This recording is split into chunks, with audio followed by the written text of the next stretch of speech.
So the first thing I'd like to say is that it's ridiculously exciting to be here. You're most welcome to be here. This is quite the amazing place, and I've been preparing to talk to you for a long time. So I'm really looking forward to it. You said something that caught me right away when we were discussing various issues just before we started. You said you were up till 4 a.m. Yeah, so, actually a little more like 5 a.m. But okay. We got the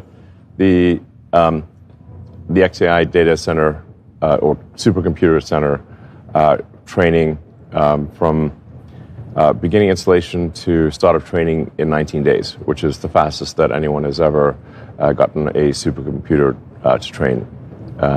And is that in that new building off to the side? That's in Memphis, actually. It's in Memphis? Yeah. Oh, so that's where you were? Yeah. I see. Memphis, okay. The capital of ancient Egypt. Right.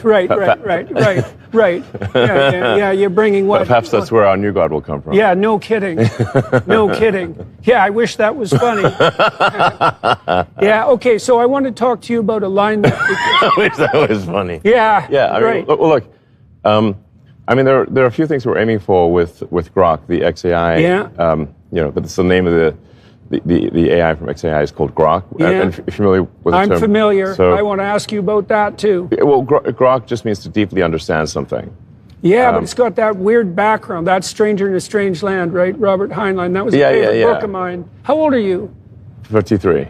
Yeah, okay. So we're roughly from the same era. I read Heinlein a lot when I was a kid. The first 2/3 of Stranger in a Strange Land are great. It gets kind of weird in the final third. Yeah. So why'd you pick Grok? Well, I think because of the meaning of the word. Yeah. To grok something is to understand it at a very deep level. Yeah. To really fundamentally understand something, and that's what we're aiming for with our AI. The stated goal of XAI is to understand the universe. Yeah. So to really just understand the nature of the universe, and even what questions to ask about the universe. Yeah. So that's our goal. I think it's a good goal. So let me ask you some specific questions about that. So I played around a lot with large language models. I have some people on my team who've built one. Actually, we built one out of my writing that I've been using to help me with my new book.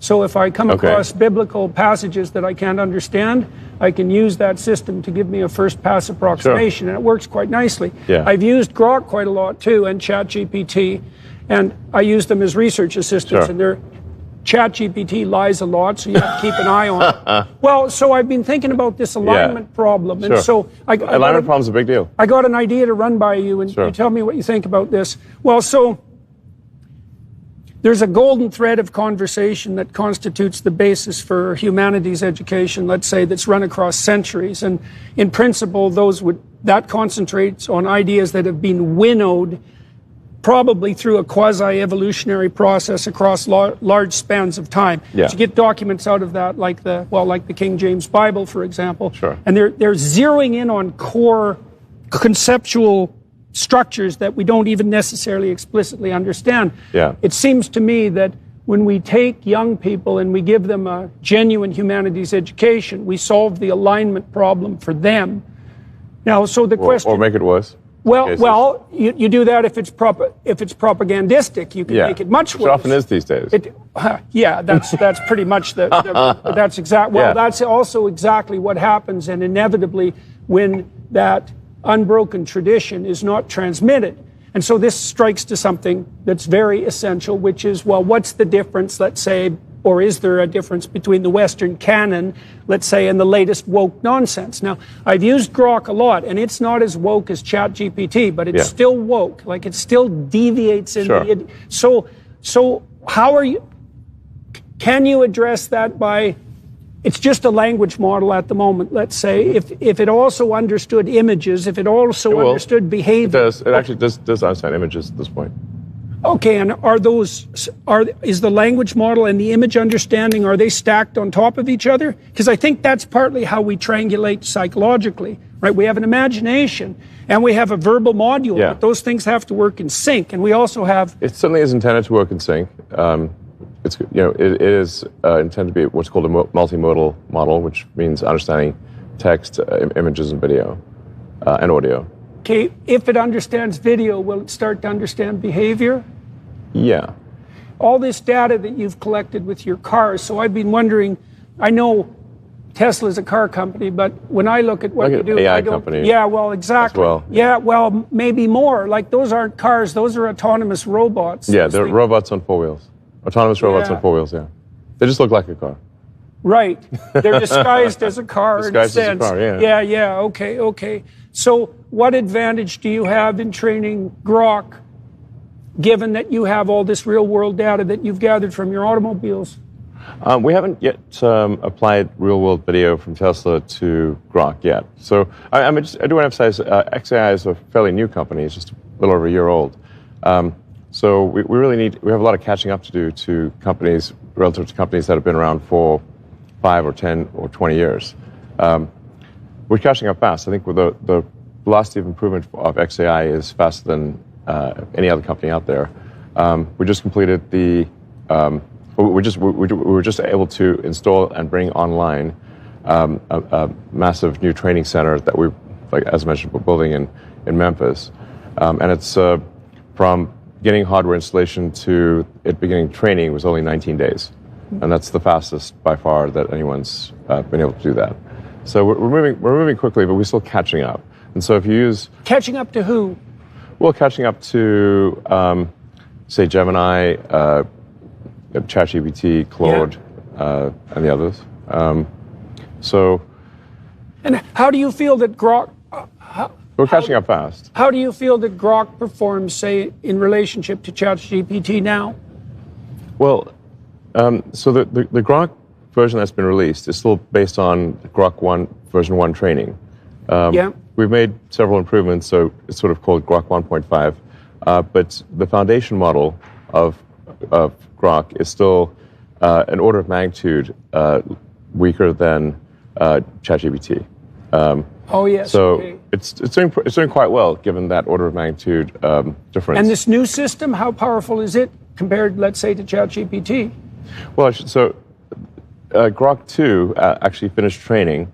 Now Grok 2 was training with we call it roughly 15,000 GPUs, and they're H100. So Grok 2 finished training about a month ago. We're doing what's called fine-tuning, fixing bugs and whatnot. So we'll release Grok 2, which will be should be on par with or close to a GPT-4, okay. and that's hopefully we release that next month.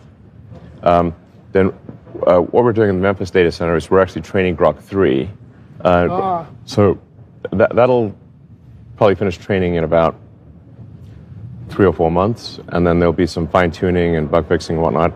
And we're hoping to release Grok 3 by December, and Grok 3 should be the most powerful AI in the world at that point. So my sense with ChatGPT, like I've worked with lots of undergraduates and graduate students, so my sense with ChatGPT is if you can corner it into behaving properly, that you kind of have something approximating a team of, I would say, master's degree level intelligence and something like that.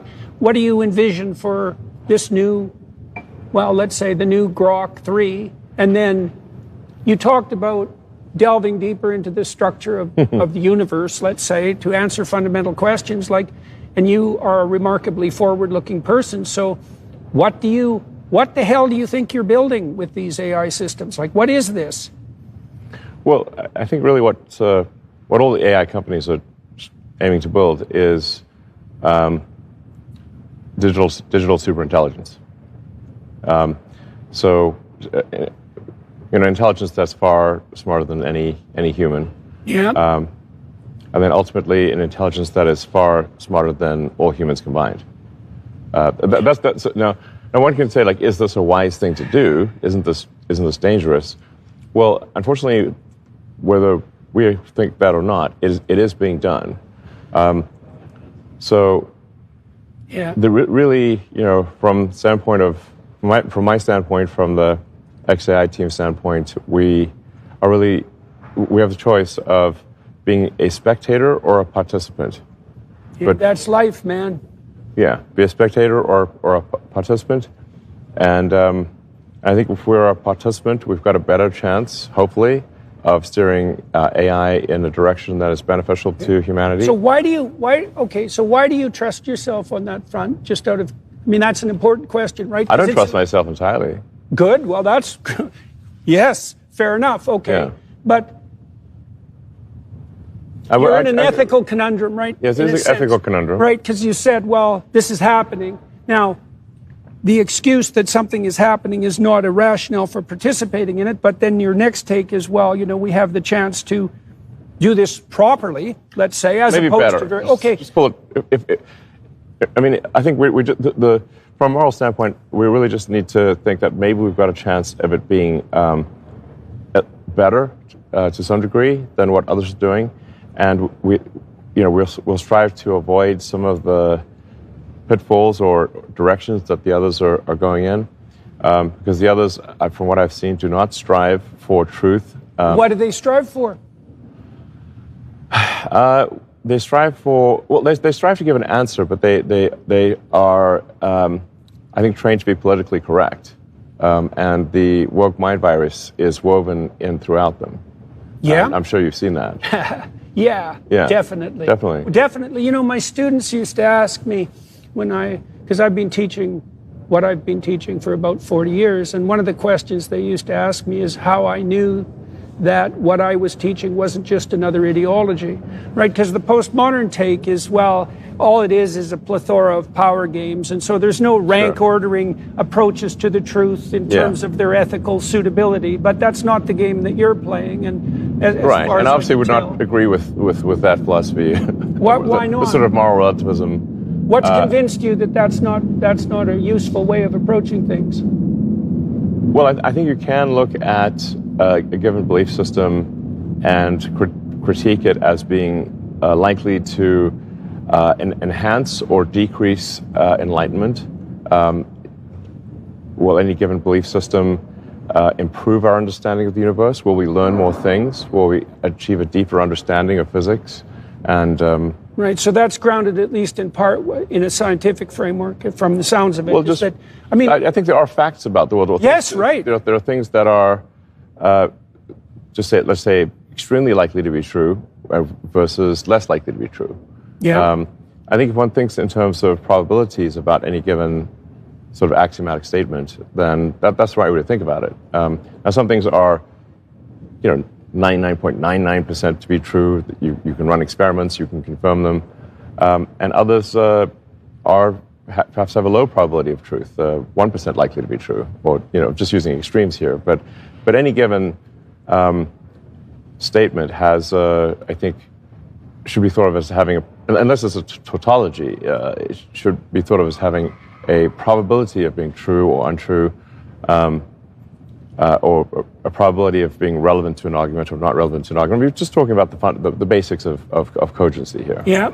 Yeah. Well, okay. So let me put a twist on that too. So one of the things that really struck me about your public pronouncements in recent years was your insistence that we're in a natal crisis and that's actually a problem. Well, that's factually true. Well, it depends on whether you think that the planet would be better off if it was depopulated. Right? I'm not an extinctionist. Line.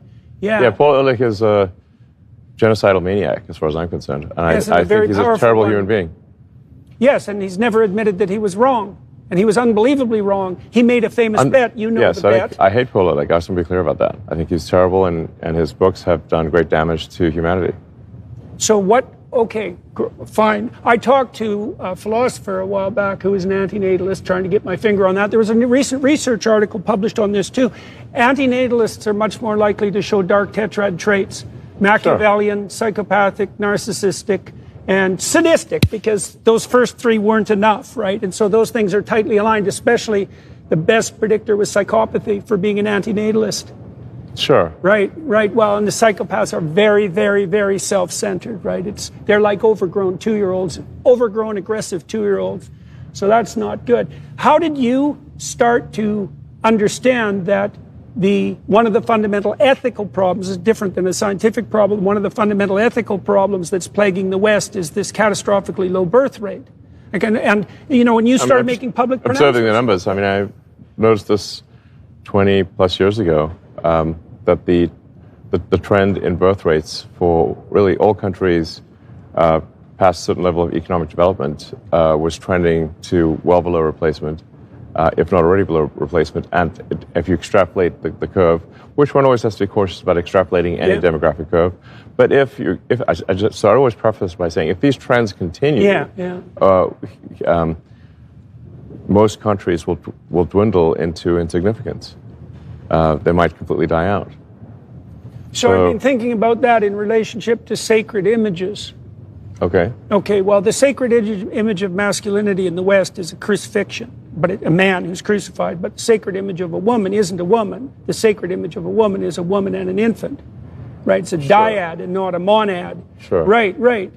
And in the Christian view, those two images, they vie for supremacy, right? I mean, obviously, Christ is the superordinate image, but Mary as the mother of God is the female equivalent. And so one of the things I've been playing with at an axiomatic level is the notion that unless the feminine is conceptualized as the combination of female and infant, then the culture has lost its attachment to the traditional sacred images and is probably on its way out.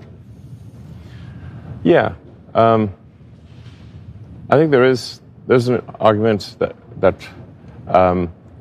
when a culture loses its religion, that it starts to become antinatalist and decline in numbers and potentially disappear. So I've got a hypothesis about that. You tell me what you think about this. So I've been working this out in my next book, which is coming out in November. So it's an analysis of biblical stories, and in a way it's an attempt to solve the alignment problem. Okay, so imagine this. Imagine that there's a unity of moral purpose that is conceptualized in the traditional writings as what should be put in the highest place. So it's God, and in the final analysis it's ineffable. But it is a fundamental unification, monotheism.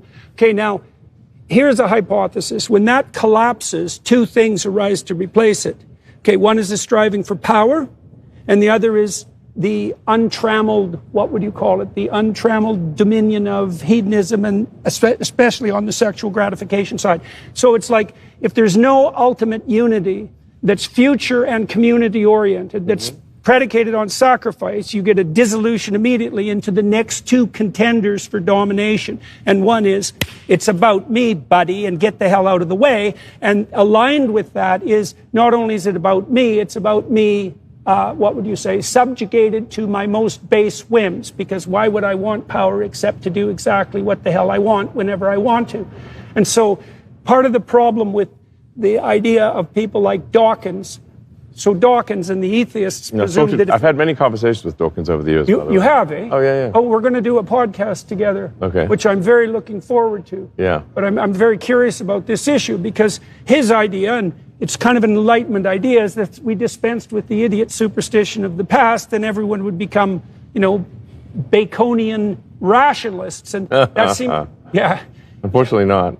No, well, what seems to me to happen much more likely is that power and hedonism rise to take the place of what was holy, so to speak. And Nietzsche warned about that when he proclaimed the death of God to begin with. He thought nihilism would also enter the realm, right? Sure. Nihilism, power, and hedonism as the triumvirate of replacement gods. And so I've been trying to puzzle out in this new book the way the biblical corpus is conceptualizing what's properly placed in the highest place. And it does...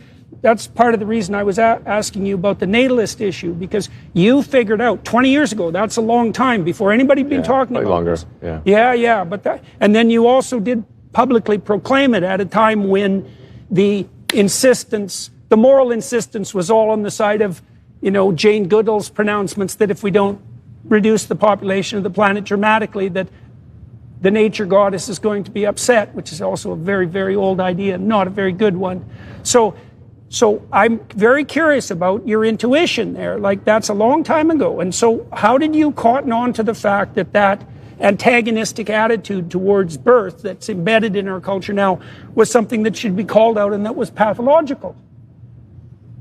Well, I should perhaps go back to what is the foundation of my philosophy, because that I think helps build up, to explain my actions. So when I was, I don't know, about 11 or 12 years old, I had somewhat of an existential crisis because there just didn't seem to be any meaning in the world, like no meaning to life. And so I actually tried to read all the religious texts. At that age? Yes.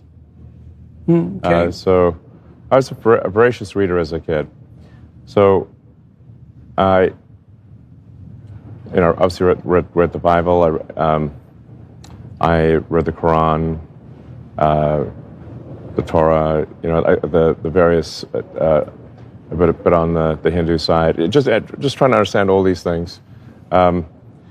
And obviously, as a 12-year-old, you're not really going to understand these things super well. But I've just you understood it well enough to have an existential crisis when you were 11 or 12. Yeah, I'm just trying to. Well, that's a start. Does anyone have an answer that makes sense? And then I started getting into the philosophy books, and I read quite a bit of Schopenhauer, Nietzsche, and which is quite depressing to read as a kid. Yeah, you might say that. That's depressing as an adult, but. And none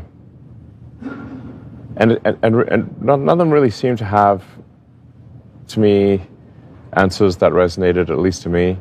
But then I read Douglas Adams' Hitchhiker's Guide to the Galaxy, which is really a book on philosophy disguised as humor. Mm-hmm. And the point that Adams tries to make there is that we don't actually know all the answers, obviously. Yeah. In fact, we don't even know what the right questions are to ask. That's where he has, this. If you read the book, Earth is actually a giant computer to understand the answer to the question, what is the meaning of life? Yeah. And comes up with the answer 42. Yeah. And people are like, what does that mean? It says, you didn't understand the thing that's going to take a computer far more powerful than Earth. Is to understand what question to ask. Yeah, right. That's simply the wrong question. So was that the key realization that the question? Yeah, that was a fundamental turning point. Yeah. Yeah, because that's it. So that's very interesting, because one of the things that you see constantly portrayed in redemptive hero myths across the world is that the adventure is the thing and that the search is the thing, rather than there being a final answer, as absurd as 42 might be. Right? There's no. That the conclusive answer is something like deep engagement in the process. So I'll give you an example of that. So in the Sermon on the Mount's a very detailed set of instructions. Yeah. So there's 3 parts to it. The first is aim at the highest thing that you can possibly conceive of and keep modifying that so your aim gets better. Okay, so that's number 1. Number 2 is make the presumption that other people have the same intrinsic value as you do. Well, we have to be careful about that one. Okay. Well, let's discuss that. But it's what would you say? It's a recognition of the universalist value of everyone who's made in the image of God. It's something like that. But the third thing is, once you do those 2 things, you can concentrate on the moment. See, and that seems to be, even technically, you can think about this neuropsychologically. So if you're looking for meaning is a form of incentive reward. And incentive reward is dopaminergically mediated. And incentive reward occurs in relationship to advancement towards a goal, which is a form of entropy minimization, as it turns out, according to Carl Friston, who knows this sort of thing. Entropy is the ultimate boss battle. Yeah, right. Well, negative emotion signifies the emergence of entropy, and positive emotion on the dopaminergic side signals its reduction. But there's something that's more complex there, because the higher the goal that you're trying to attain, the more intrinsic value each step towards it comprises, and that's neuropsychologically accurate. And so part of the wisdom of the Sermon on the Mount is that if you posit the highest imaginable goal, then any step towards it that captures your attention is also deeply meaningful. And so that's an answer to what the meaning is of process, rather than, say, something like 42. And you said, it seems to me that you were intimating that your discovery through Adams that the question was the thing was key to the resolution of your existential crisis. That's correct. Okay, so that's part of the reason that you're motivated to, say, build Grok2 and look deeper. To understand. Yeah. To understand the universe. Okay, so how old were you when you figured out that the question... 13 or something. What did that do to you? Maybe What did that do to you? Well, I was a lot happier after that, because now it's like, okay, well, I'm just going to accept that we are ignorant of a great many things, and we wish to be less ignorant, and anything we can do that will improve our understanding of the universe and make us less ignorant and have a deeper understanding of the universe, and even what questions to ask about the answer that is the universe, which is, I think, Adam's central point, is good. And that was good enough to resolve that crisis. It was for me at least. And so, like, is this a religion? I don't know. Maybe it is, but I think it's a good one. I'd call it the religion of curiosity. Yeah. Well, the ancient god of the Mesopotamians, his name was Marduk, and he was the best defense against ensuing chaos and state corruption. Okay, so that's how he was conceptualized. Okay, Marduk had eyes all the way around his head. Okay. Because he paid attention. Right. Right, and he spoke magic words. Okay. Right, and he was literally, for the Mesopotamians, he was the agent that revitalized the tyrannical state and overcame evil, and also the force that dispensed with chaos and built something magnificent and cosmic out of it. Right. Great. So, yeah. Sounds like a force for good. Yeah. Well, in the Mesopotamian emperor, so his job was to embody that spirit on earth, and they used to take him out of the city on New Year's Eve, strip him of his kingly clothing, humiliate him, they slapped him, the priests, and then they'd ask him to confess all the ways that he hadn't been a good Marduk, attentive and speaking properly in the previous year. And that's how they renewed the cosmos every year. And that's our New Year celebration is a derivation of that, out with the old and in with the new. And the Egyptians, they worshiped the eye, right? You've seen that famous eye. The all-seeing eye of Horus? The all-seeing eye of Horus. That's the antidote to the eye of Sauron, by the way. Right, because if you don't use that vision, if each citizen doesn't use that vision, it's replaced by the totalitarian all-seeing eye. Right. So that's a hell of a thing to know. Okay, so that's cool. So I wondered, I see, because I wondered what's motivated you, because you push in so many directions simultaneously. You have to be really highly motivated to do that. And so you figured out that the question, in a sense, was the answer. Yeah. The question is, or said another way, that seeking greater enlightenment and a better understanding of the universe and what questions to ask about it is something that we can continue to do as a civilization for a very long time. Yeah, likely forever. Right, exactly. So depending on how powerful Grok turns out to be. Yeah. So that's. So then I thought, okay, I'll work on things that improve our understanding of the universe. Now, then I've said, like, at a base level, well, this is why I actually think we want a population increase, because population increase means that there are more people, that we've expanded the scale. More brains, man. Yeah, we've expanded the scale of consciousness to the degree that there are different cultures. We've expanded the scope of consciousness, so that there's. Okay, so I read something here.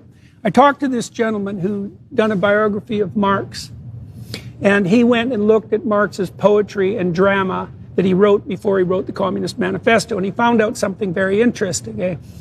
He found out that Marx's favorite quote from Goethe was a statement by Mephistopheles. It's a very specific statement, and it's a very key statement.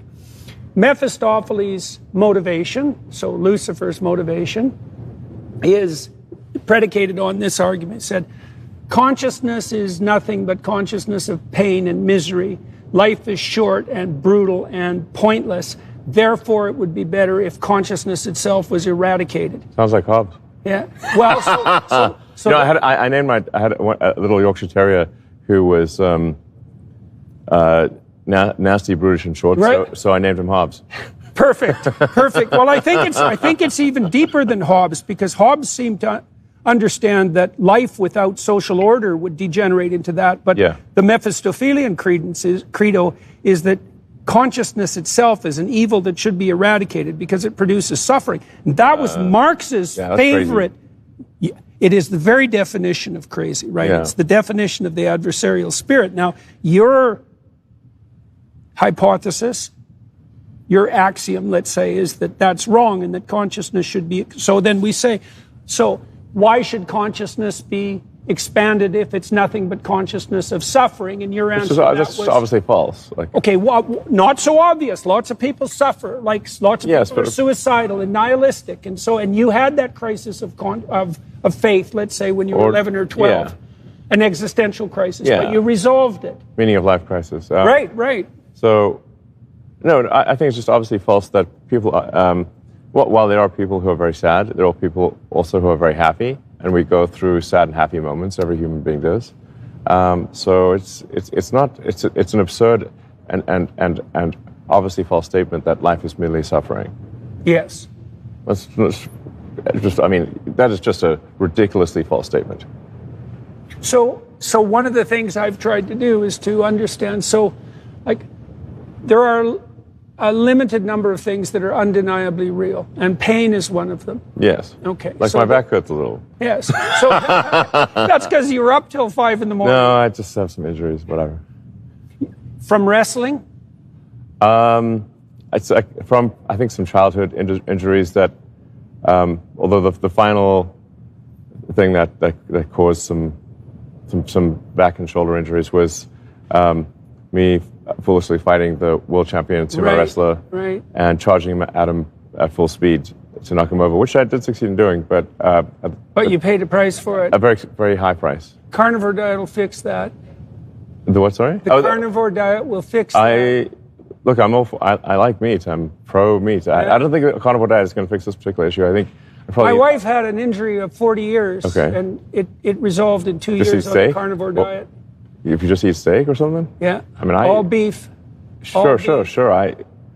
I'm a pro. I like meat, but I think this is I think I'll probably need an operation or something. But anyway. I'd try the carnivore diet first. Sure. Anyways, that did happen to her. Okay. She couldn't lift her left arm above here. It took 40 years, and in 2 years it resolved. Okay. Yeah. So that was something to see. It also rejuvenated her physically in a variety of different ways that were quite miraculous to watch. Yeah. And that hasn't stopped. So that's a weird thing, and I would have never believed it if I hadn't seen this because it's so preposterous. Sure. Anyways, I'm not going to proselytize about the carnivore diets. Yeah. So, okay. So that, now, let's go back to AI if you don't mind. So you were involved in the project that Sam Altman runs now, OpenAI?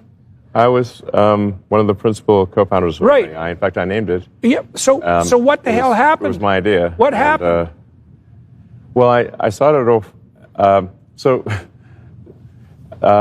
origins of OpenAI are that I was very close with Larry Page, who's one of my best friends, and in fact, I'd stay at his house because I'd spend half the week in the Bay Area running Tesla and half in LA running SpaceX. And for the longest time, I never even had a house in the Bay Area. I would just stay at friends' places. If they had a spare room, I'd stay there. If they didn't, I'd sleep on the couch. And I found it actually to be I think it's very funny that you stayed on the couch. I think that's very funny. Yeah. I'm not staying on the couch that often, but it was. But I didn't have a house for more than a decade, so I would just rotate through friends' places, which is a great way to catch up with friends. Yeah, right. And so I would have these conversations with Larry Page long into the night about AI safety, and I just grew increasingly concerned that Larry was not sufficiently concerned about AI safety. And at one point, he did call me a speciesist. Yes, you are one. Yes. Mm-hmm. Yes, it's, I guess, correctly labeled. Yes. And it's kind of like he fully admits there were other people around when he did that, and nor does he attempt to deny it. That I'm a speciesist in favor of humans instead of machines. Lice compared to lice, for example. Well, no, more like relative to digital intelligence.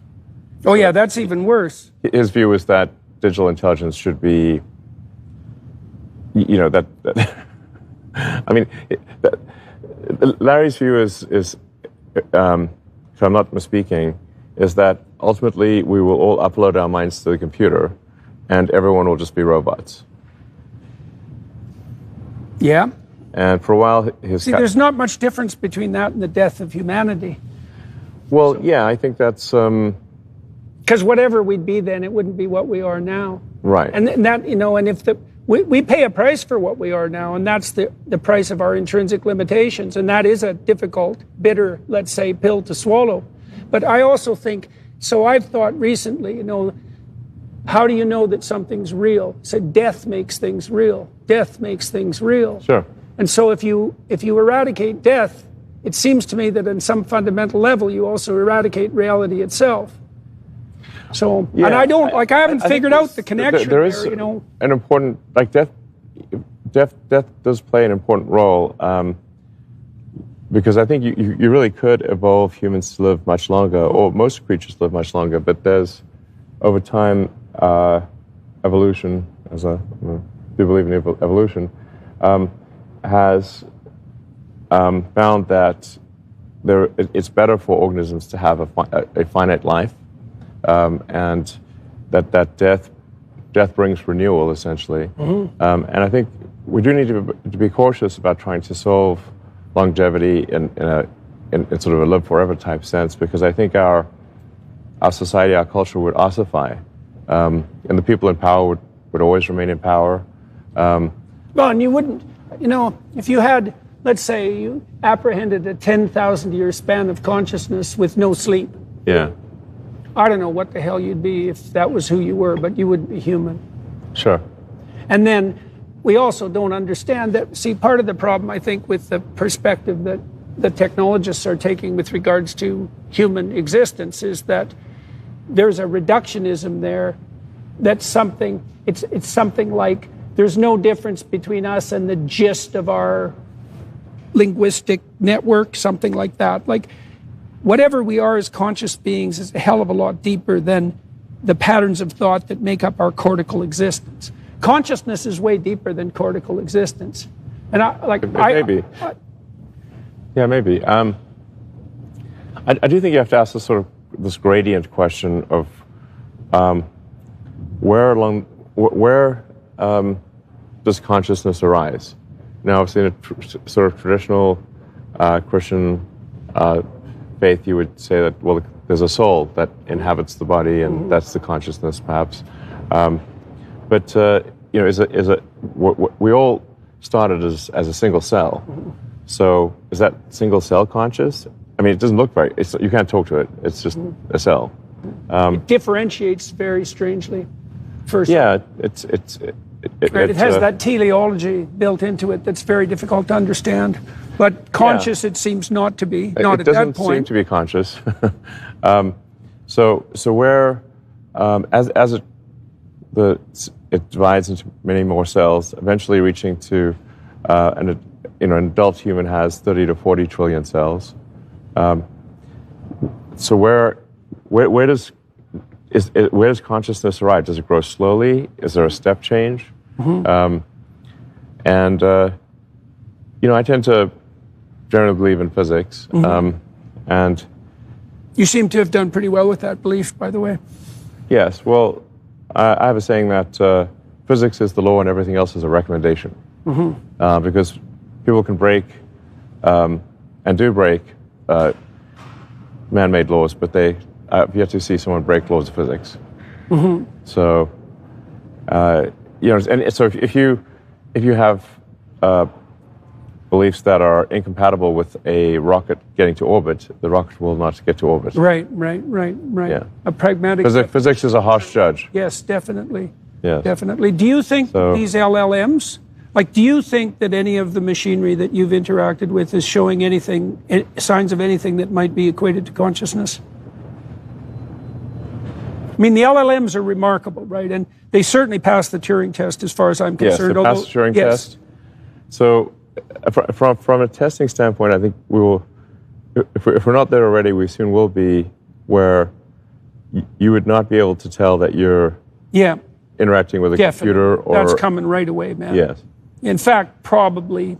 Sort of here. Unless you're really sneaky and you ask harsh questions and corner the damn things, we're probably already there. Yeah, as long as you don't know. If you know some of the tricks, like how many R's are there in renderer, and it bizarrely can't figure that one out.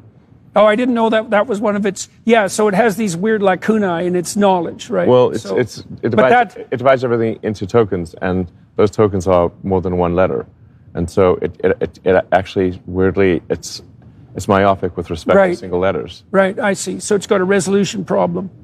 Yeah. Yeah. Now you can get around with this with like weird tricks, like if you ask it to write a computer program to count the number of letters in a word, it can create that computer program, run it, and then get the number of letters correct. Right. Right.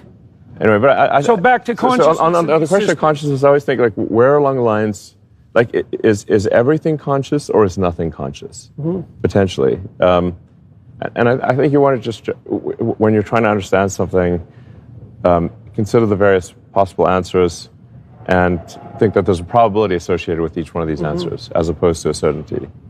Now, if physics is correct, the universe started off with consisting almost entirely of hydrogen, a little bit of helium, and some lithium, and that coalesced into stars that exploded. When it coalesced in stars, you had the formation of heavier elements, and then those stars got scattered and then reformed and made new stars. So we eventually got elements that are higher in the periodic table besides the very basic ones.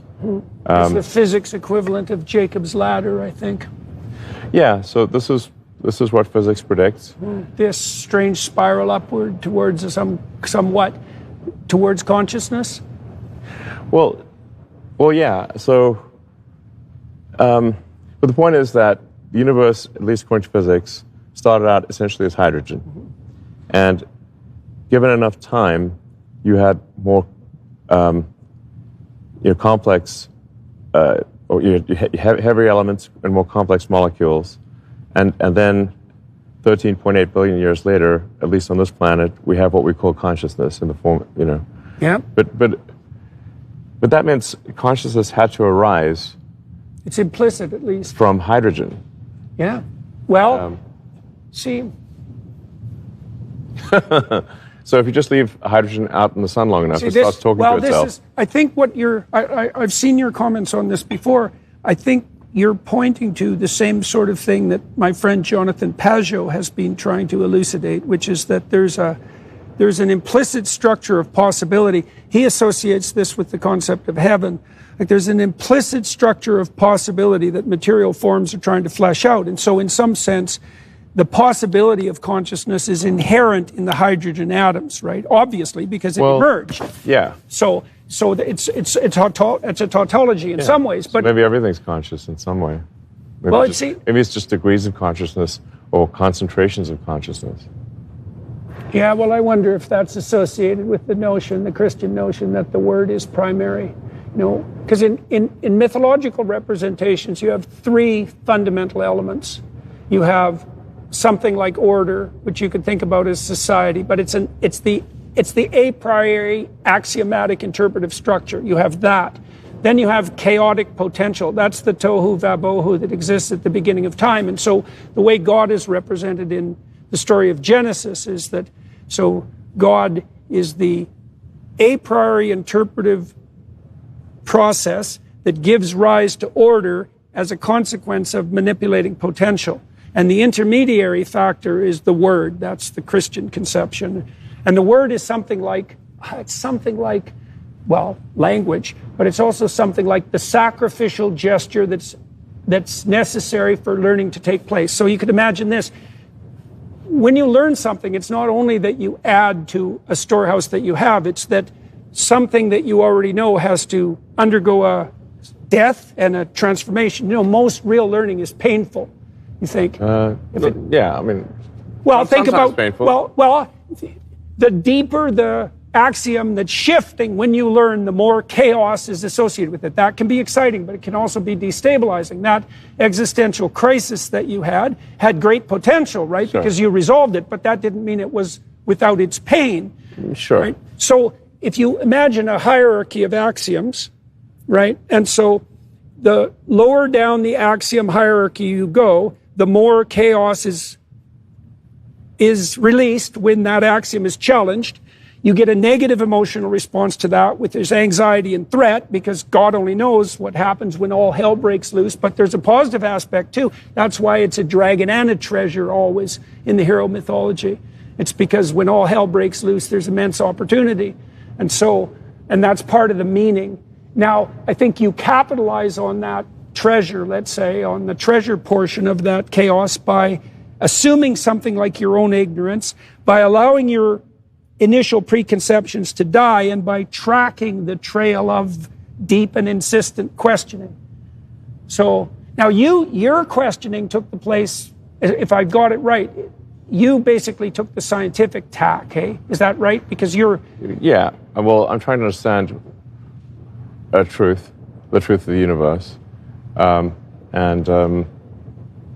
Physics is essentially study of the truth of the universe, at least those things that are predictable. So when I resolved my existential crisis, which happened about the same time yours did, I didn't study science precisely. I wasn't as interested in the transformations of the material world. So I'm probably more people-oriented than thing-oriented temperamentally. So I started to study evil. Right? Okay. So that was my delving into the depths, because I wanted to crack that. I wanted to understand not so much even whether it existed, because I became convinced of that very quickly, but what exactly that had to do with me.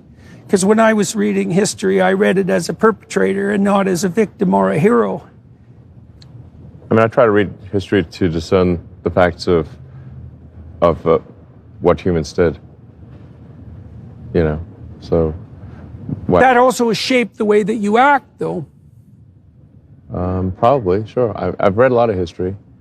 And I try to understand the rise and fall of civilizations. And what do you think makes them fall?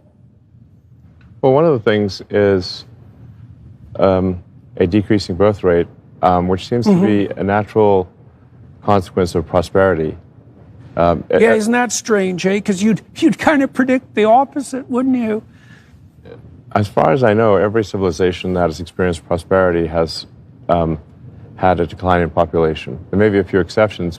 Perhaps people can enlighten me. I'll look at the comments on this interview to see perhaps what I can learn. But it seems that from what I've read, almost every civilization, when they become prosperous, their birth rate drops. You think that's a consequence of the emergence of something like a non-punished hedonistic egocentrism? Well, obviously, you mean there's certainly many examples of civilizations. They become prosperous. There is generally a trend towards hedonism. Yeah, well, you can get away with it if you're wealthy, eh? Because the consequences of your foolishness don't smack you on the head instantly. Precisely. So, if you're a civilization under threat, like let's say if you take, say, Rome, when they were trying to not get annihilated by Carthage, and they had Hannibal running around marauding Italy, they didn't have time for hedonism. Right. Hedonism is not an option. We're going to get destroyed by Hannibal. The chips are down. And when a civilization's under stress, there's very little hedonism that takes place. So William James said that the modern world needed a moral equivalent to war, right? He investigated the religious realm very, very deeply, and I think this was in the varieties of religious experience, and that really had an effect on me, because I think that you need something akin to an existential threat in order to set you straight. I think there's some truth to that. Yeah. It's sort of like if it's let's say if it's a spoiled child that that kid gets everything he or she wants, and you have sort of a Baruch assault situation, and then writ large, that is a civilization that is prosperous and where people get everything they want. I think it's the right way to think about it developmentally and neuropsychologically, because maturation itself consists of two processes, let's say. The more mature I am, the more I'm bringing other people into the purview of my vision. So I extend myself across other people, be my family first, but then brought the community more broadly. Sure. The better you are at that, the more people you can play a game with at the same time. But you also do the same thing with the future. And that's actually, as far as I can tell, what the cortex is for.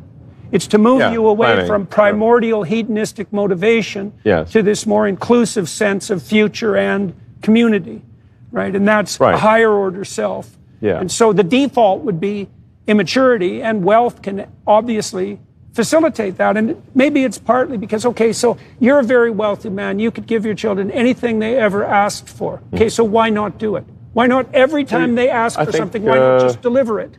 You know, there's some wisdom that comes through the ages that you don't want to have someone be a spoiled brat.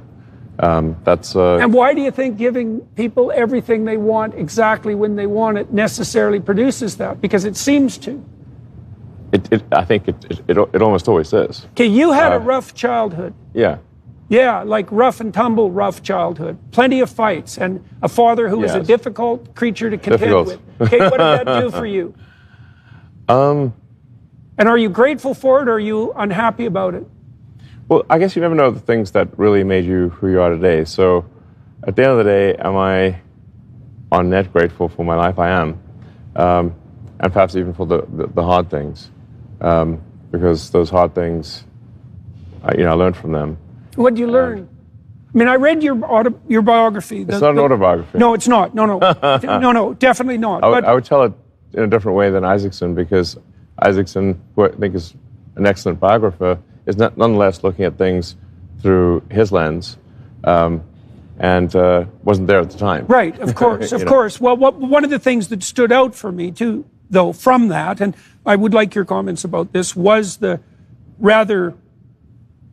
rough details of your childhood.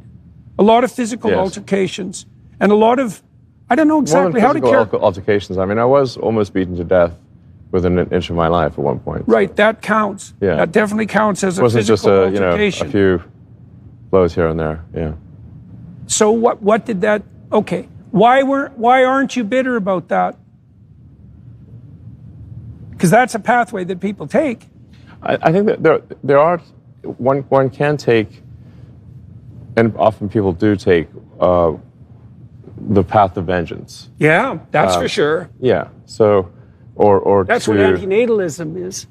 Yeah, to feel that the world has treated them unfairly, and that they will visit upon the world which the world has visited upon them. And so... And justify it by recourse to the reality of their own suffering. Exactly. Which is often intense, right? Yeah. So the story of Job, one of the things I concluded from the story of Job, because it's a precursor to the crucifixion story. So Job makes two decisions.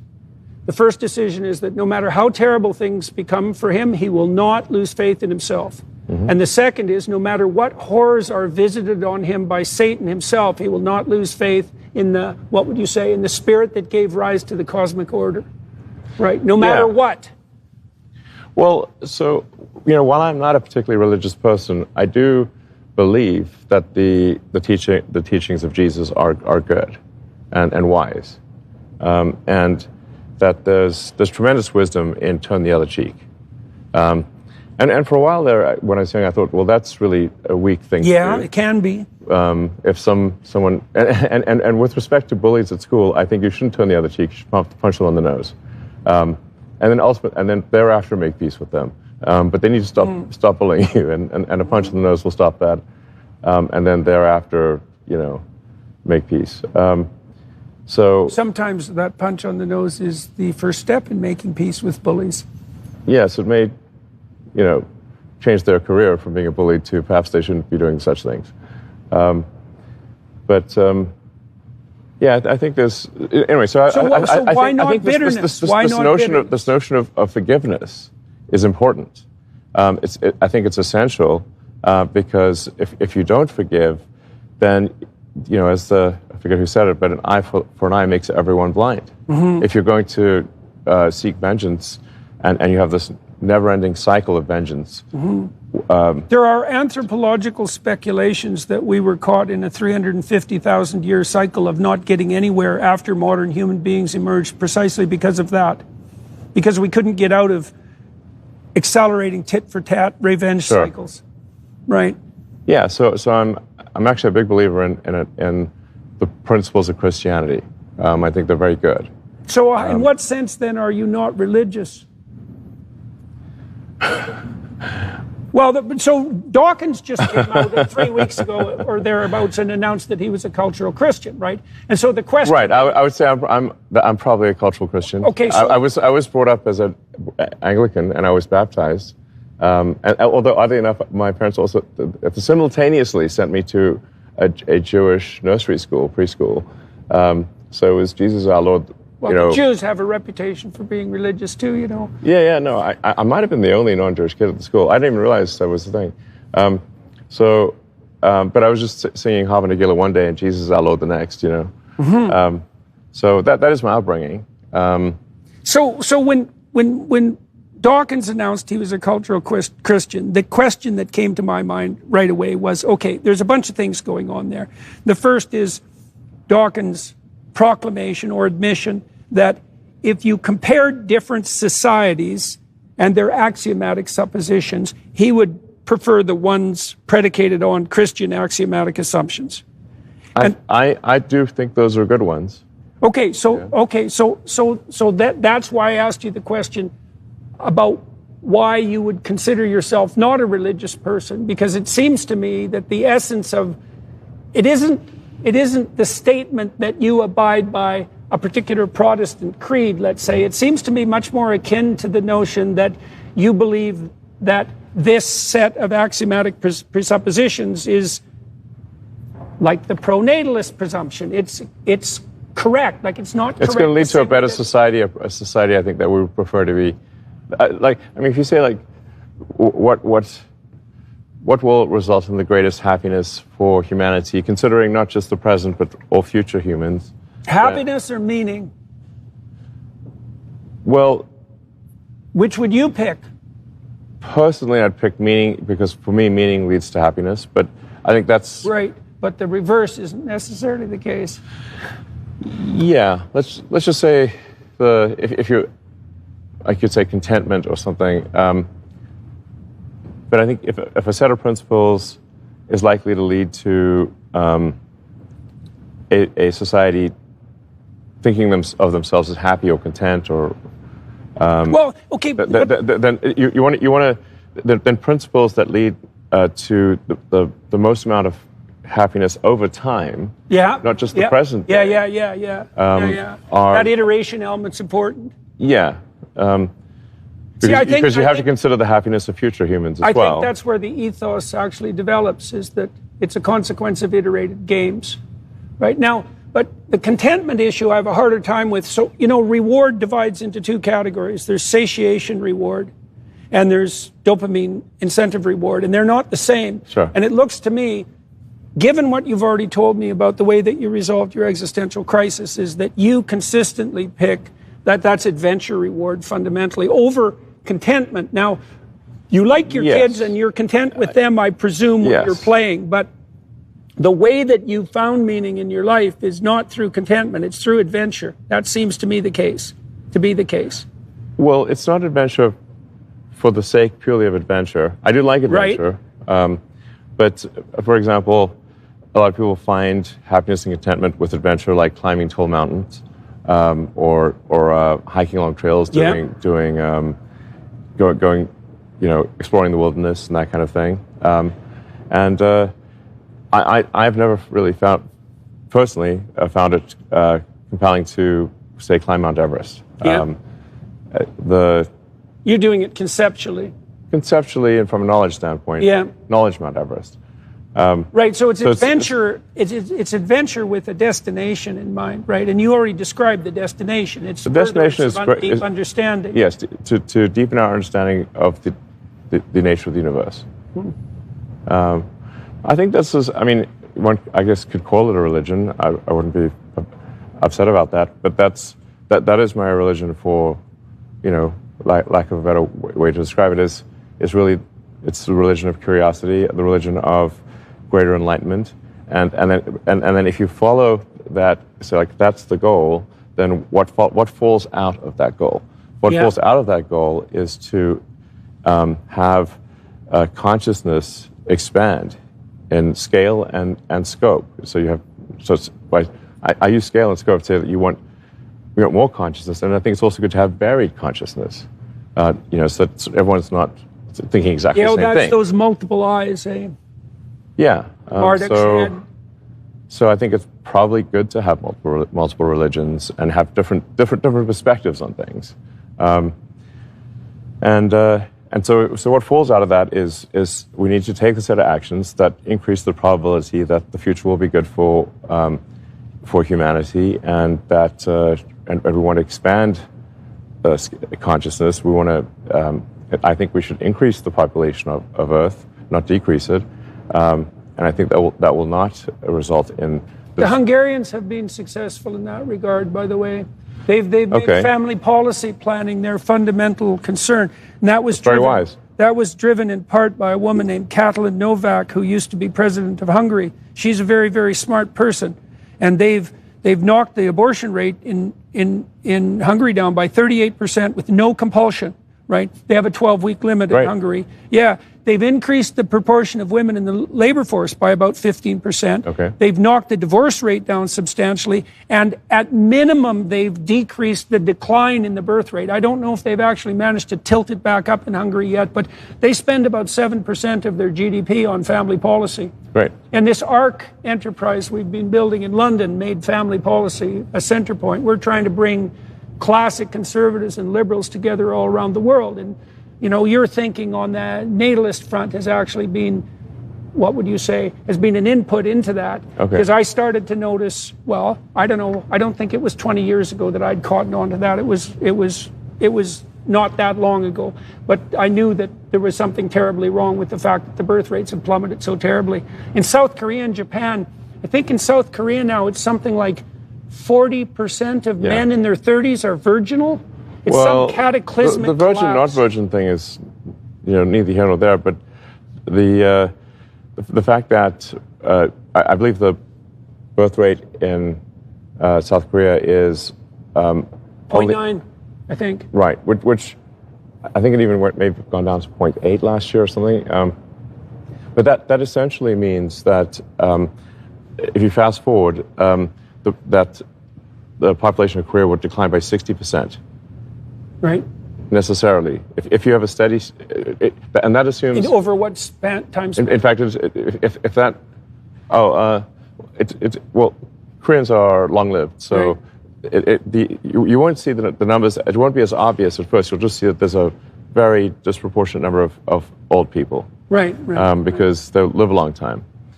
But for predicting the future population of any country, the simple way to do it is say how many babies were born last year, and what is the average lifespan in that country, and then if that birth rate, if that number of babies stays constant, then eventually the old people will die, and that will be the population of the country. It's very, very straightforward. Right.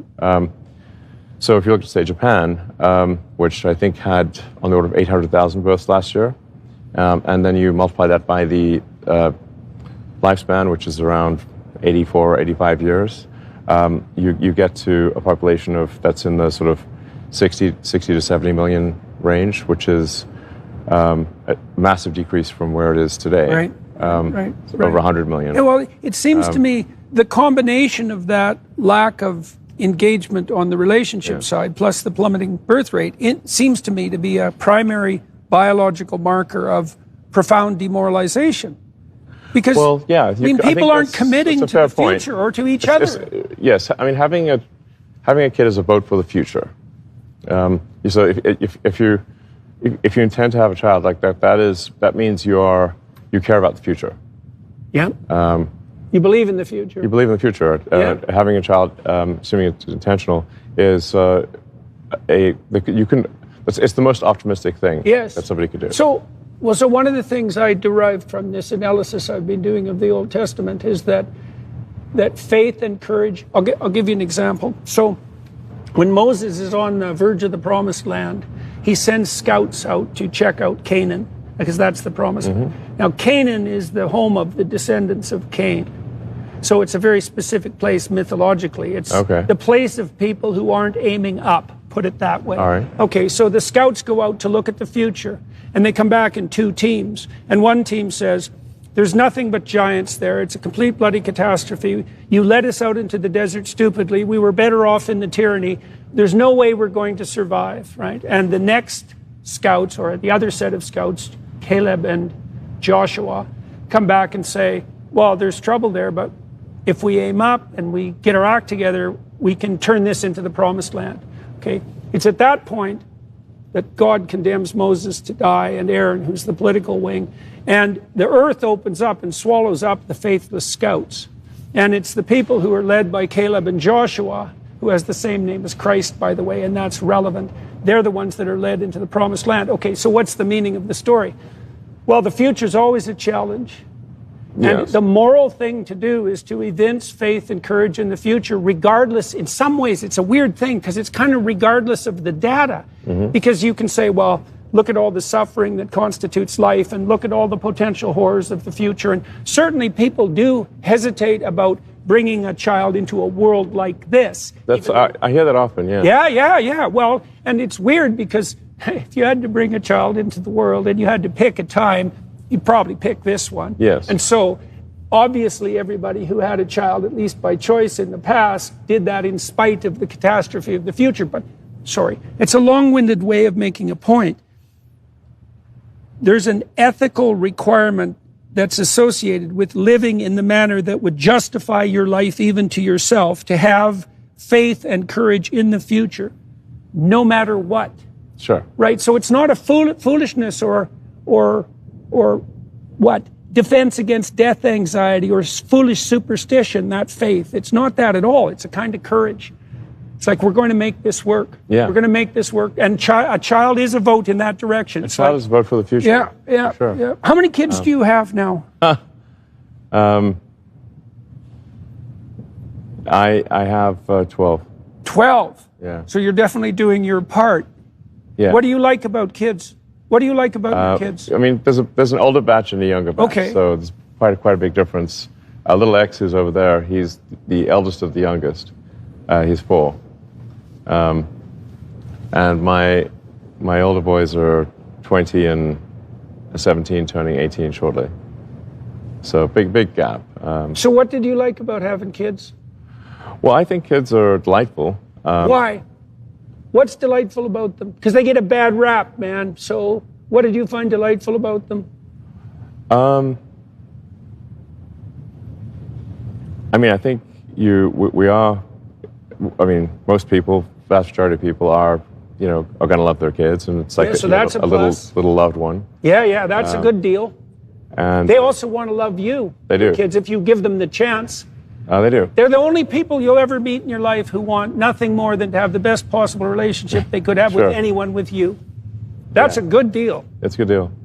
And I think there's, like, frankly, if we weren't biologically inclined to love our children and to want to nurture them and to find reward, we would long ago have ceased to exist.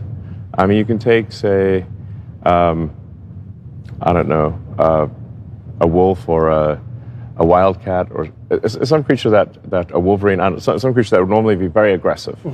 And when that creature has babies, the mother nurtures them and is tender and caring. So, we've evolved to love our offspring. It's a natural thing. And I think people, I mean, even if somebody's sort of taken somewhat of a hedonistic approach to life, I think there's an appeal even on the hedonism side to say that, well, would you not, you'll actually find it very rewarding. I think that's good. That's a good appeal, and it's one. That's exactly why I asked you the question. It's a solid argument, for the hedonists out there, and not all hedonists are bad. I mean, I have friends who are hedonistic and they're very good people, but and I've actually convinced some of them to have kids, which I'm happy to say. And they've thanked me afterwards. Like, not one person who I've said, you should really have kids, you won't regret it. And not one person has said they regret it, ever. Right, so that means I've convinced many people to have kids. Friends, so that's good. Yeah, they love it. So well, when I was working in Boston, I had a very busy job, and I pretty much stopped doing everything except my job and spending time with my kids. But if I had to rank those in importance, then spending time with my kids, that was better. And the reason it was more important was because it was actually better. Like, if your kids are capable of a modicum of pro-social behavior, which is pretty much your choice, although temperament makes a difference, there isn't anyone more entertaining to associate with than little kids, because partly I think it's because they're not as cortically inhibited. So my daughter has a new There's no filter. They just say what they think. Well, and you can see what they see through their eyes too. So you're all filtered in, and you see the presumptions everywhere. And then a child comes along and think, oh yeah, that's an amazing thing, and I've forgotten all about that. I replaced my perception with my memory, right? And so children reopen that. That's also why I think it says in the Gospels that unless you become like a little child, you can't enter the kingdom of heaven, because you have to make contact with that untrammeled perception that existed before you ossified your perceptions into your foolish and often nihilistic habits. Yeah, but I mean, to the point you were perhaps getting at earlier, I do think that, and I consider myself an environmentalist, but I think the environmental movement has gone too far. And you're not supposed to worship nature, Well, it's gone too far in the sense that that in its extreme, you start viewing humans as a blight on the face of the earth. That turns out to be a real problem. Yeah, mostly implicitly, but sometimes explicitly. And if you internalize that, then you start thinking, in AI systems, for example. Yeah, I'm somewhat worried that the AI systems would be, I mean, you could say like various ways that AI could go bad. Train one on Paul Ehrlich's work and see what happens. That would be hell. Yeah. Well, we have plenty of political systems that have already exactly done that. That would be hell. That's exactly right. That would be hell. So, that's a disturbing thought. That's for sure. But just going back to the, how can something which is, I think, generally, it sort of starts out with good intentions, but ultimately sort of pave the road to hell is environmentalism in the extreme. That starts to view humans as bad, humans as a load on the earth that the earth can't sustain. These are completely false. Well, it's interesting that the economists and the biologists tend to separate into segregated camps on that front, because the biologists tend to be Malthusian, and that makes them really bad biologists. So I think I can never remember the philosopher who said this, but it's a brilliant observation, is that we evolved thought so that our thoughts could die instead of us. And that's actually it's great. It's a great line. And it's actually the case, because the prefrontal cortex evolved so that we could produce disposable avatars, right? So in our conversation, what I'm really doing in our conversation is I'm offering you a potential avatar of myself for the future. And I'm saying, why don't you see if you can kill this thing now so I don't have to act it out and die? And that's part of the, right, exactly. And so, we've extended that with games, for example, right? We've externalized that. And so the reason the biologists are wrong is because they don't actually understand the qualitative difference between human beings and other creatures, is that we can let our thoughts die instead of us. So that's substitutionary death. That's a good way of thinking about it, right? And that means that the Malthusian limits, they don't apply to us in the same way. And so the economists got that right. It's like we can innovate our way out of scarcity. In fact, I don't like the idea of natural resource, for example. I think that's a Marxist notion, natural resource. It's like air. Okay, I'll give you air. Everything else, fresh water, that is not a natural resource. And kerosene or fossil fuel just laid in the ground until like 1850, because nobody could figure out what the hell to do with it. So what that implies is that it's something, I think it's a religious ethos that's the natural resource. The religious ethos that allows us to orient to the future, to be community oriented, and to be trustworthy. Yeah, well, look, I mean, at least some of these things one can actually apply physics or, one can analyze in a scientific way to say, how many humans can Earth sustain without what most people will consider to be significant environmental damage. And I think if you actually do the numbers, I think it's potentially 10 times the population we have today. Right. So how did you arrive at that figure? I mean, obviously you've put a fair bit of thought into this, and this is a very countercultural proposition. Since the mid-1960s, the moral proclamation has been that there are too many people on the planet, and that is, I think Paul Ehrlich was the ultimate exponent of that particular his analysis was very unscientific. He based it on some visit to Delhi, I believe. Right. Yeah, it was right, absurd. and sort of visceral repugnance. Yeah, wrapped himself in science and produced nonsense. So, I mean, you just say, like, okay, well, how much land area do we need to grow food? Yeah. How much would that encroach on natural habitats? What's the actual food growing potential given... especially if we got good at it. Right, and we are actually quite good at it, getting better. Right. Is there enough water? Well, actually, there's plenty of water because Earth is mostly water. It's 70% water by... That's convenient. By surface area, yeah. Desalination is actually very inexpensive. So there's really not a shortage of water. There's not a shortage of sort of surface area and energy to grow food. And there's no shortage of computational time, and increasingly there's no shortage, right? And that's energy dependent to some degree. Yeah. But the energy problem is solvable. Very solvable. Yeah. So let's turn, if you don't mind, to some more practical solutions.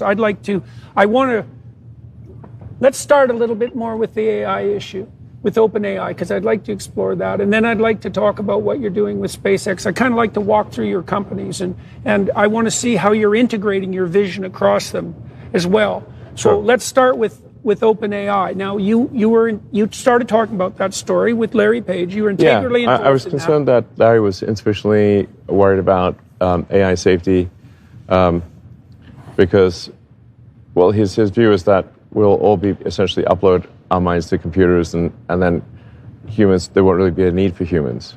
And I thought I was like, what team are you on, Larry? Hard on the humans there. Right. What team are you on? And I said, we really need to make sure humanity thrives and grows. And then he called me a speciesist for saying that. Yeah. So I'm like, well, I guess I am, pro-human. What are you? Right. That's the question. Yeah. If you're not pro-human, that's not nothing. That's something else. You're pro something. I think it's a crazy thing to not be pro-human. I mean, if humans are not going to be on Team Human, who is? So that was the final straw, really. And I was like, okay, we really need some new AI company to serve as a counterbalance to Google, because at the time they had almost all of the great AI researchers. They had massive computing power, massive financial resources, and it was very much a unipolar world with respect to AI. Right. And a unipolar world controlled by Larry Page and who had, I thought, somewhat misanthropic views about humans, or at least certainly insufficiently concerned about what might happen to the humans. So that was the basis for creating OpenAI. Now, yeah, that's actually a real problem. Like, insufficiently concerned with the humans, that's a problem. Yes, and has all the AI power. So yeah, right. That troubled me, and so I thought, well, what would be the opposite of Google? Would be a nonprofit that is open source, so you can see what's going on, not a black box. Yeah. And that was not wasn't forced by sort of market incentives to make as much money as possible. So OpenAI was started as a non-profit open source. And the open in OpenAI refers to open source. Yeah. So why were you concerned about the profit motive warping things at that point? Well, at least, well, I think this perhaps is particularly a challenge for publicly traded companies. You just get sued if you don't maximize profits. You know, the shareholders, you'll get a shareholder class action lawsuit. Yeah. That will force you to maximize profits. Yeah. So you thought that you thought a for-profit system might tilt the development of AI in directions that were short-term profit motivated instead of cracking the fundamental problem, something like that. Yeah, and like, look, I could be wrong about a lot of these things, but that's what I thought at the time, and I wanted to create something that I thought would be the polar opposite of Google, which is obviously a for-profit and closed source. Centralized, Centralized, and you don't get to see what's going on. And that was the basis for OpenAI. And we, recruited a lot of key people. I was instrumental in recruiting Ilya Sutskever, who, without him, OpenAI would not be where it is today. Elias? Yeah, Ilya Sutskever. Ilya. Maybe a good pretty famous guy in AI. And Ilya's also the guy that I thought at OpenAI who had the strongest moral compass. Cared the most about doing the right thing. So it was troubling to see him get ousted from OpenAI. He sort of was part of a coup to exit Sam Altman, the CEO. Yeah, right. And when that coup somehow got turned around, and then Ilya was in fact exited from OpenAI, and OpenAI is now really trying to maximize profit. What happened? I still am not sure. And I'm considering legal action here to say, like, how is it possible that that an organization is founded with the goal of being open source, nonprofit, and I provided almost all the money in the beginning, almost $50 million to get it going, with no stock. I have no stock or control or anything, and how is it possible to go from there to a company that's now allegedly worth over $100 billion, and seems to be maximizing profit, and is it's a hell of a shift. And it's not open source. Right. So that's very different than the original goal. I would say this is it possibly more different? I'm not sure how you could be more different. For a reason. So I mean, this would be like, let's say you fund a nonprofit to preserve some part of the Amazon rainforest. Yeah. But instead, that nonprofit becomes a lumber company, right. and chops down the forest and sells it.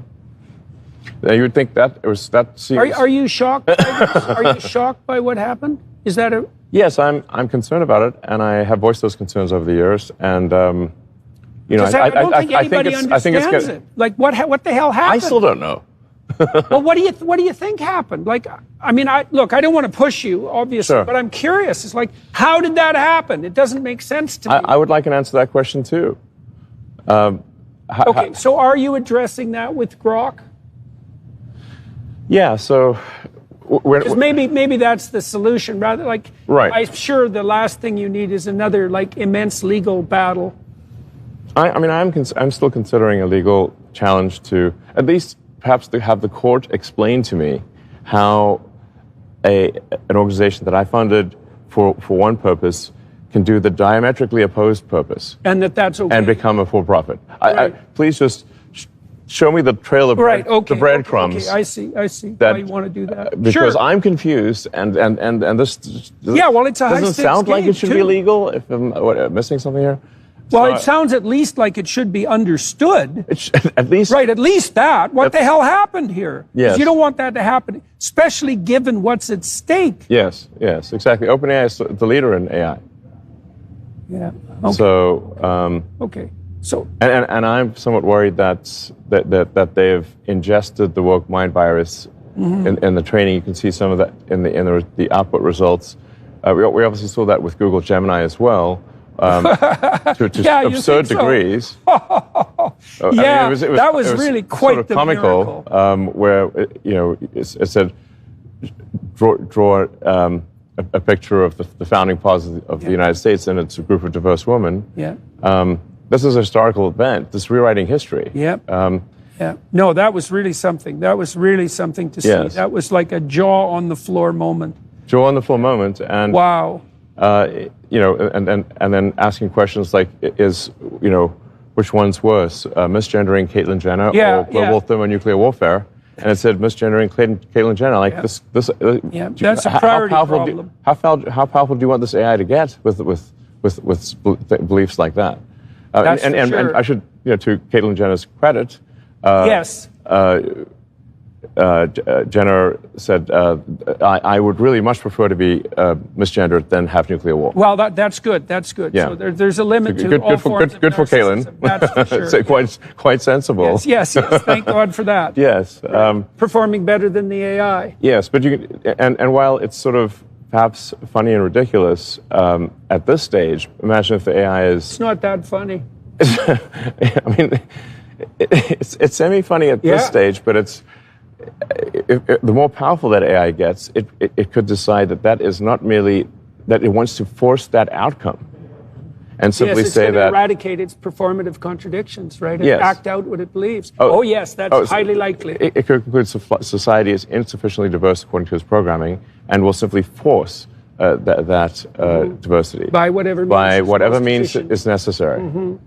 Okay, so That's good. That's good on the AI side for now. Look, I don't think you and I would make it in that scenario. No, I don't think so. I don't think so. Yeah. So how about we talk about Trump for a minute? The first thing, there's one question about Trump that I really wanted to ask you. So are you shocked at the fact that you're donating a substantial amount of money to facilitate Trump's election? Is that something you would have believed in the realm of possibility, say, 5 years ago?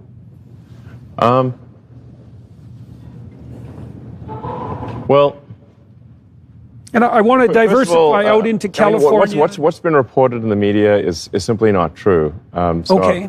I'm not donating $45 million a month to Trump. Right. Now, what I have done is I have created a PAC or super PAC, whatever you want to call it, which is, I simply call it the America PAC.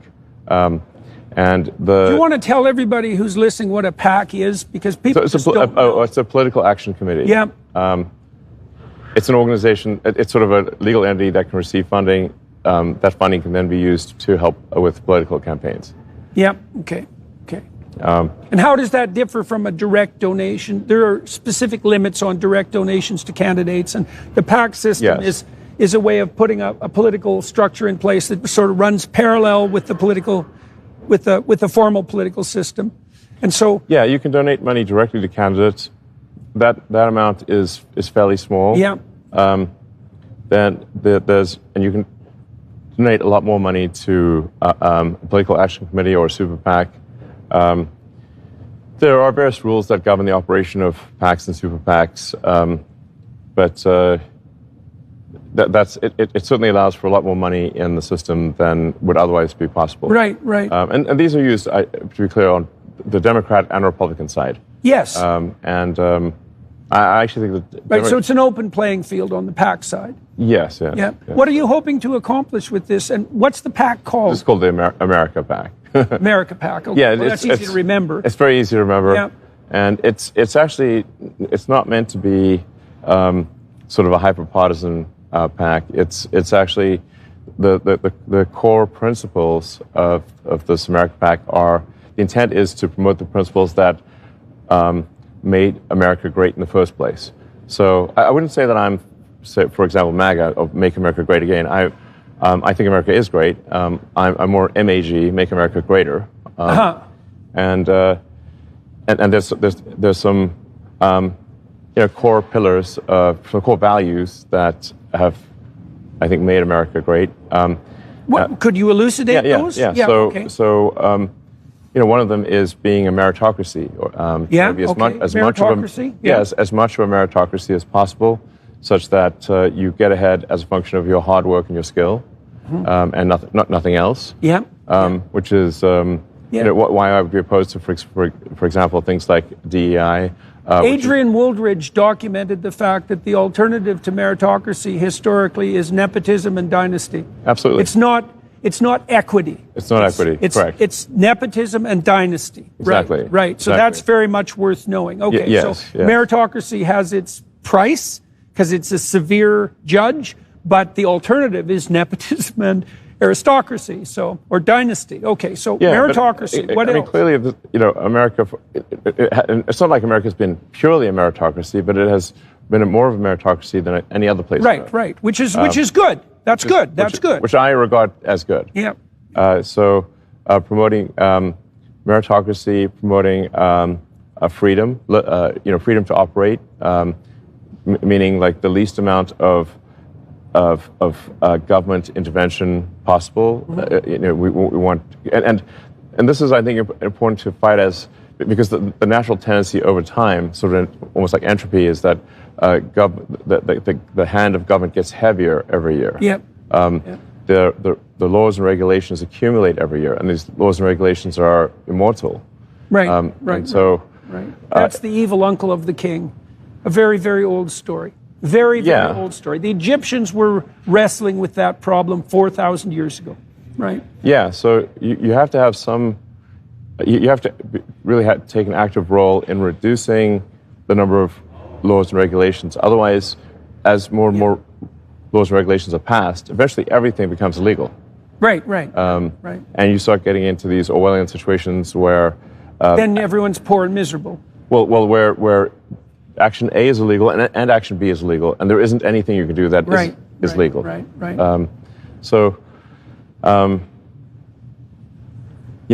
Take an example to give an example of some lawfare that was leveled against SpaceX, for example. We were told for many years that we could not hire anyone who was not a permanent resident. They had to be that.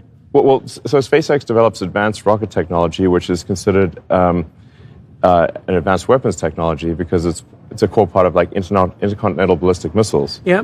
So there are only a handful of things in the sort of highest level of weapon technology, and rocket technology is one of those, because we could deliver a payload and basically bomb anywhere on Earth. Right. From anywhere on Earth.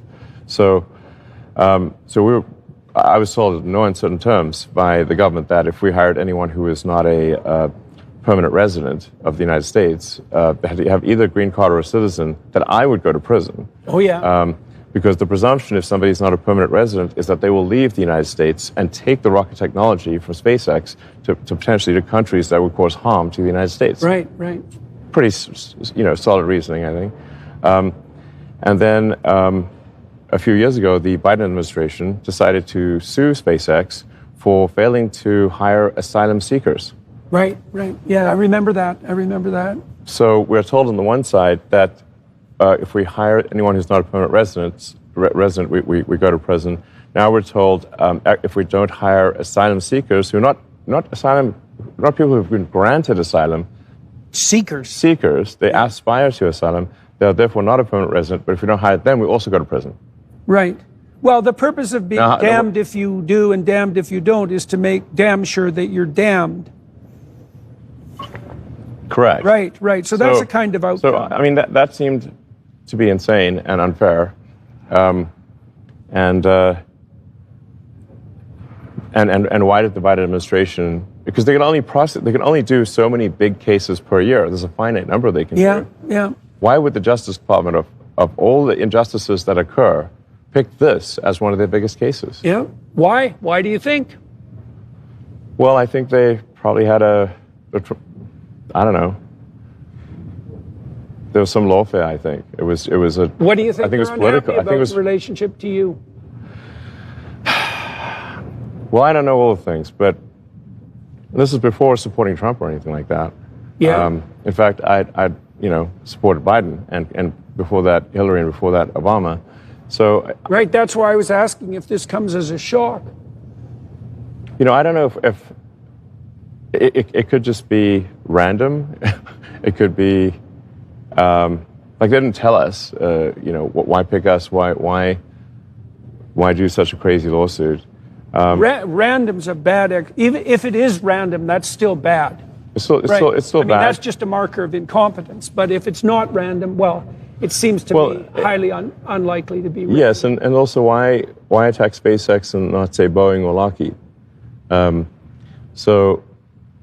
think part of it might be that SpaceX is not unionized, and the Democratic Party in the U.S. is fundamentally controlled by the unions. Mm-hmm. So that I'm speculating here, but since we're not unionized, we're, I think, a very happy workforce, and I'm out there on the factory floor. I don't see if people are happy. It's a good vibe. Well, they're engaged in something ridiculously exciting. It's cool. At minimum. Well, that's not nothing. People can go a long ways if they're part of a project that's, aiming at Mars, let's say. That's definitely aiming up. So that's really exciting. That's a real opportunity for people. Yeah. What do you think of Trump? Well, I'm not going to, I don't sort of subscribe to cults of personality. Yeah. So for me, it's really just, we've got a choice of administrations, and we have to pick one. Yeah. I think both, there are flaws on both sides. What do you think his flaws are? He's a complicated person, and I've been trying to suss him out and figure him out, because some of the things that look like flaws might be advantages in disguise. Like, he seems to me to be pretty good at standing up to psychopathic bullies, for example. Sure. And that's kind of a useful skill, and it's not easy. You have to be a bit of a monster to manage that. And it isn't obvious to me how many of the even the divisive idiosyncrasies of Trump are the mirror image of his capacity to stand up to bullies. Right? That's a tough call, man. But so you've obviously decided to lay your efforts down on the side of the Trump administration in the forthcoming election, and so I think it's really, I think we need a change of administration. I think many years ago, I think probably the Democratic Party was the party of meritocracy and of personal freedom. Yeah. They used to be the free speech party. Yeah. And these days they seem to be the censorship party under the guise of hate speech. Yeah. So weirdly, in my view, the Republican Party is actually the party of that's the meritocracy party, because the Democrats are also promoting DEI, which is really just another form of racism and sexism. It's the most pernicious form, I think, actually. Right. So it's anti-meritocratic. DEI is fundamentally anti-meritocratic. So then it insists on dividing people by groups, right? As the primary, what would you say, conceptual distinction between individuals? Yes, race, in fact, ethnicity, sex. I think the Democratic Party is stoking division. I think the evidence for that's clear. All of this group identity nonsense has made things much more. I can see it in Toronto. When my kids grew up in Toronto downtown, I would say they were race, ethnicity, and gender blind. Right. Seriously. Yeah. They had an unbelievably diverse range of friends, and no one cared. Sure. And even in Toronto, that started to shift around with this emphasis on group division. It's a really ugly thing to see. So, yeah, not good. Not good. Yeah, so my view is that at this point in the United States, the Republican Party is more in line with meritocracy and with personal freedom. So I've never had a conservative. Many times with my left-wing friends, let's say, they'd refuse to talk to someone, me included. Definitely, because I've invited prominent Democrats to come on my podcast in great numbers for a very long time, and I've got absolutely nowhere with that. They'll talk to me in private. They will not talk to me in public. And so that's never happened. They're afraid of being shunned? Absolutely. Yeah. 100% that's what they're afraid of. Sure. Definitely. And they've told me that. It's not a secret. Yeah. But that's never happened on the Republican side. I found it much easier because I've talked to a lot of Democrats and a lot of Republicans. And I found it much, much easier to talk to the Republicans. And that is somewhat of a shock. I wouldn't have necessarily expected that. Yeah, but I should be clear that it's not like I think the Republican Party is flawless. It certainly isn't. It's got its issues. There are extremists within the Republican Party that I don't agree with. But one has, it's a two-party system, essentially. You've got to pick one or the other. And so you weigh the good and the bad. And my opinion is that... And you flip the coin. We need that the country would be better off with the Republican administration than a Democrat. Yeah, well, Trump was pretty good at not having wars. Yes. Yeah, which is actually quite a big thing. Like, it's really a big thing. And what he did with the Abraham Accords, that was a miracle, I think. Right. No, absolutely. He should have got the Nobel Prize for that. I think there's something to be said that, America needs a strong leader, and where you have the perception of strength. Now, you have to admire that, Trump, after getting shot with blood streaming down his face, it could have been a second shooter, who knows? Nonetheless, was fist pumping, fight. After being shot. I mean, and this is not. He's an ornery bastard. And he's funny too. Yes, and he's brave. He has courage. This is instinctual courage. It's not calculated. It's not some arranged event. It's in the moment. Well, you could see that then, because that was not a time when you're going to see true courage in the moment. Absolutely. And if you want a leader who's going to deal with some very, very tough cookies out there, who's going to deal with a Putin or Kim Jong Un or China. Yeah, China. Or,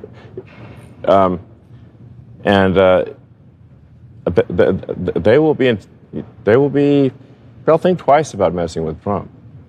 They'll think twice. Okay. And poor Biden can't make it up the stairs, and obviously he's stepped out of the race. But nobody's going to be intimidated by Biden. It's impossible. But I think they will be intimidated by a guy who was fist pumping after getting shot.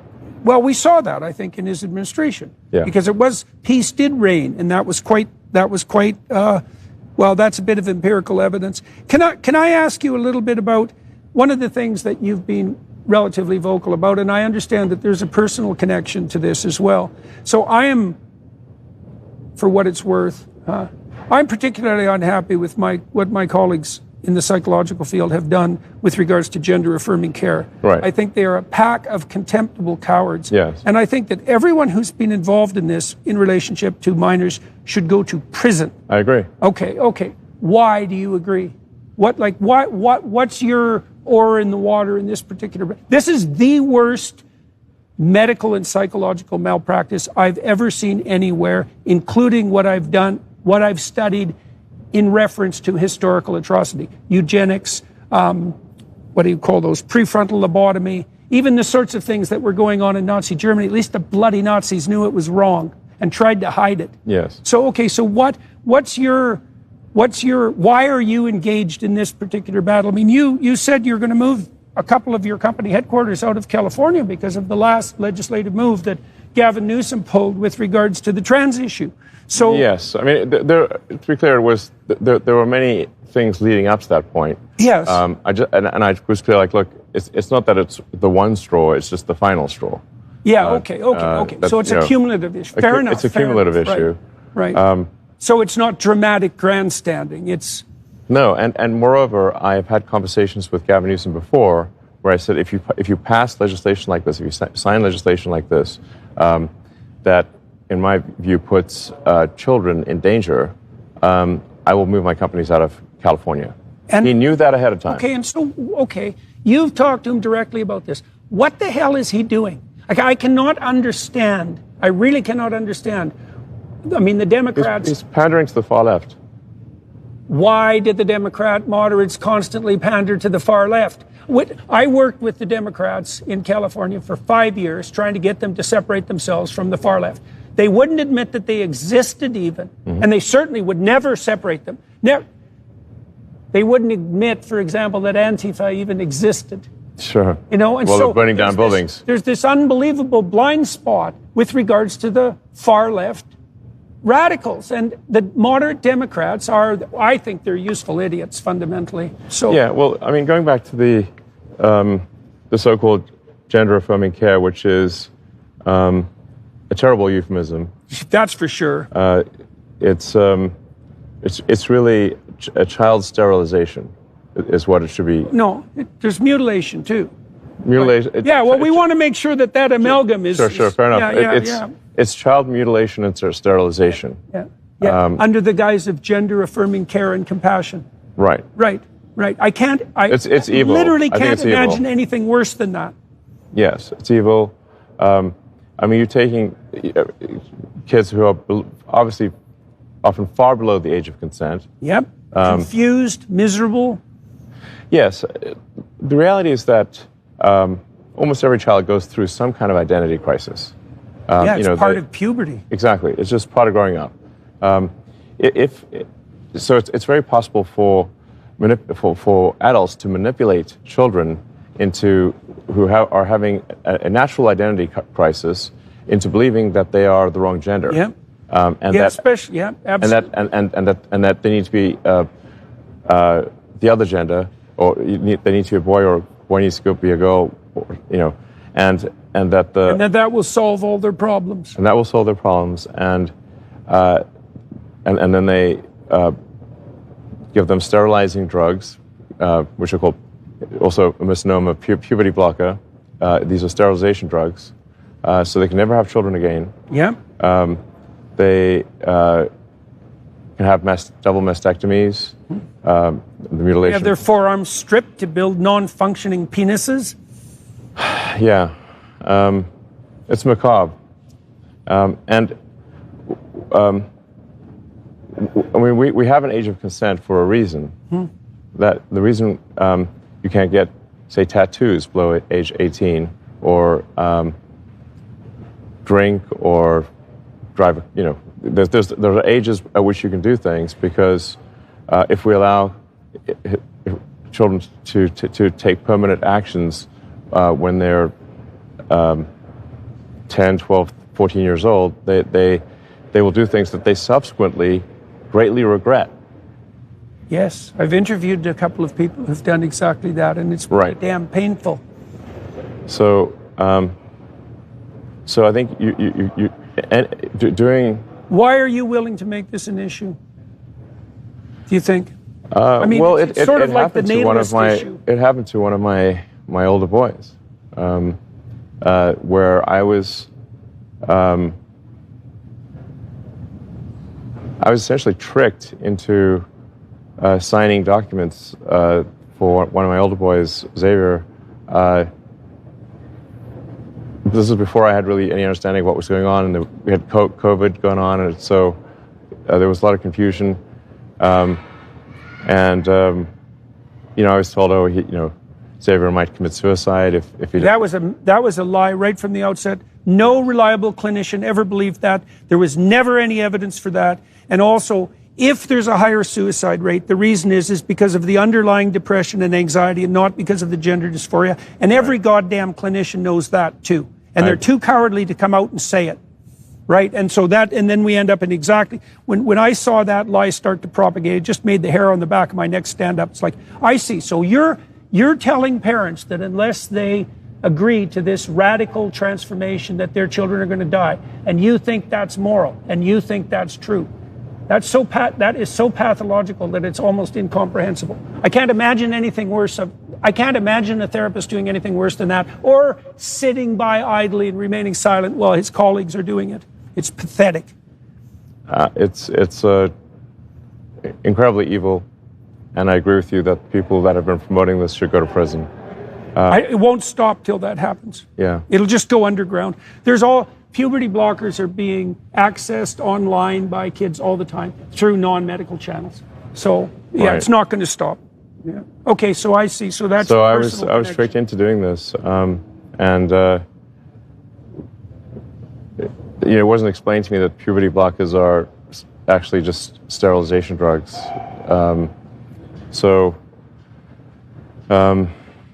Anyway, and so I lost my son essentially. They call it dead naming for a reason. Yeah.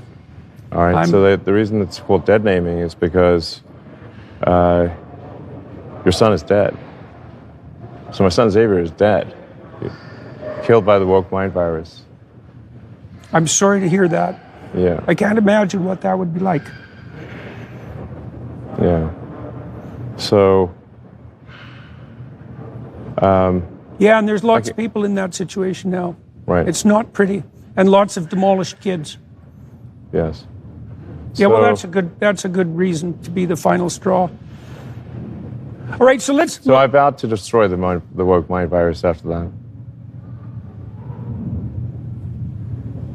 And we're making some progress. Join the club. Yeah. Okay, let's end on something positive. You're shooting for Mars.